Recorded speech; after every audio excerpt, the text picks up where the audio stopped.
ಅವಶ್ಯಕತೆ ಇಲ್ಲ. ಇವತ್ತು ನಾವು ನಿಮ್ಮೆಲ್ಲರೂ ಕೂಡ ರಕ್ಷಣೆ ಮಾಡಿಕೊಂಡು ಈ ಸಂದರ್ಭದಲ್ಲಿ ನಾವು ಕಾರ್ಯಕ್ರಮವನ್ನು ನಾವು ರೂಪಿಸ್ತಾ ಇದ್ದೇವೆ. ನಿಮ್ಮ ಬದುಕಿನಲ್ಲಿ ಇದ್ದಂತ ಸಮಸ್ಯೆಗಳನ್ನ ನಾವು ಗಮನದಲ್ಲಿಟ್ಕೊಂಡಿದ್ದೇವೆ. ಇವತ್ತು ನಾನು KH ಮುನಿಯಪ್ಪನವರು ಇದ್ದೀವಿ, ಅವರು ಎಲ್ಲ ಕೂಡ ರವಿ ಅವರು ಎಲ್ಲ ಬಂದಿದ್ರು.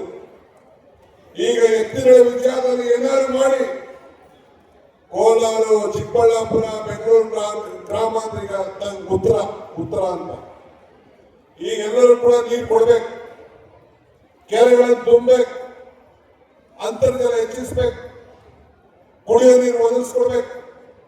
ಇದು ಬಿಜೆಪಿ ಮಾಡಿದ್ದ, ಯಡಿಯೂರಪ್ಪರು ಮಾಡಿದ್ರ, ಬೊಮ್ಮಾಯಿ ಮಾಡಿದ್ರ, ಮೋದಿಯವ್ರ ಕಾಲದಲ್ಲಿ ಆಗಿದ್ದ? ಹೇಳಿ. ನಮ್ಮನ್ನ ಏನ್ ಕರೀತಾರೆ, ಬನ್ನಿ ಅಸೆಂಬ್ಲಿಗೆಲ್ಲ ಬನ್ನಿ ಮಾತಾಡುವ, ಚರ್ಚೆ ಮಾಡೋಣ, ಹೇಳಿ ನಿಮ್ಮ ಅವರಿಗೆ ಏನಾಗಿತ್ತು ಅಂತ ಹೇಳಿ. ನಾನು ಸಂಕಲ್ಪವನ್ನು ಮಾಡಿದ್ದೇನೆ, ಕುಮಾರಸ್ವಾಮಿ ನೀರು ತೆಗೆಕ್ಕೆ ಆಗಲ್ಲ ಅಂತಿದ್ದು, ಅದನ್ನ ಇವತ್ತು ನೀರನ್ನ ತೆಗೆದು 1 ವರ್ಷದಿಂದನೇ ಈಗಾಗಲೇ ನೀರನ್ನ ಈಚೆ ಬಿಡೋಂಥ ಕೆಲಸ ನಾವು ಮಾಡಿದ್ದೇವೆ.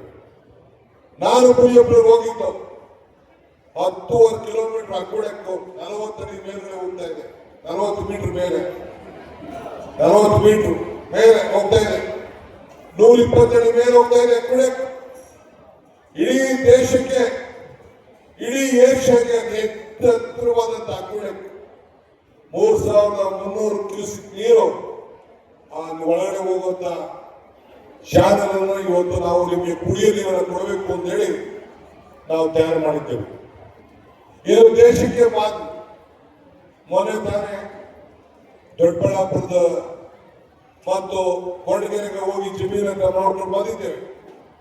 ಏನಾದ್ರು ಮಾಡಿ 3 TMC ನೀರನ್ನು ತುಂಬಬೇಕು, ನಮ್ಮ ಬ್ಯಾಲೆನ್ಸಿಂಗ್ ರಿಸರ್ವ್ ಆಗಬೇಕು, 27 ಒಳಗಡೆ ನೀರು ಹರಿಸ್ಬೇಕು. ಇದಕ್ಕೆ ಕಾರ್ಯಕ್ರಮವನ್ನು ನಾವು ರೂಪಿಸ್ತಾ ಇದ್ದೇವೆ. ಆದ್ರಿಂದ ನನ್ನ ಮೇಲೆ ನೀವೇನು ವಿಶ್ವಾಸ ಇಟ್ಟಿದ್ದೀರಿ, ಸಿದ್ದರಾಮಯ್ಯನವ್ರ ಮೇಲೆ ವಿಶ್ವಾಸ ಇಟ್ಟಿದ್ದೀರಿ, ಶರತ್ ಬಚ್ಚೇಗೌಡರ ಮೇಲೆ ವಿಶ್ವಾಸ ಇಟ್ಟಿದ್ದೀರಿ, ಮುನಿಯಪ್ಪನವ್ರ ಮೇಲೆ, ಪ್ರಿಯಾಂಕ್ ಅವ್ರ ಮೇಲೆ, ರವಿ ಅವ್ರ ಮೇಲೆ, ಎಲ್ಲ ನಮ್ಮ ನಾಯಕರುಗಳ ಮೇಲೆ ಏನು ವಿಶ್ವಾಸ ಇಟ್ಟಿದ್ದೀರಿ, ಕೊಟ್ಟು ಮಾತನ್ನ ಉಳಿಸ್ಕೊಂಡಿದ್ದೀವಿ. ಅದೇ ನಮ್ಮ ದೊಡ್ಡ ಶಕ್ತಿ. ಇವತ್ತು ಮೆಟ್ರೋ ಬೇಕು ಅಂತ ಕೇಳಿದ್ದಾರೆ ನಮ್ಮ ಶರತ್ ಬಚ್ಚೇಗೌಡರು. ಬೆಂಗಳೂರು ಬೆಳೀತಾ ಇದೆ, ಬೆಂಗಳೂರು ಅವಶ್ಯಕತೆ ಇದೆ. ಮುಂದಕ್ಕೆ ಎಲ್ಲ ಆಸ್ತಿಗಳ ಬೆಂಗಳೂರು ನಗರ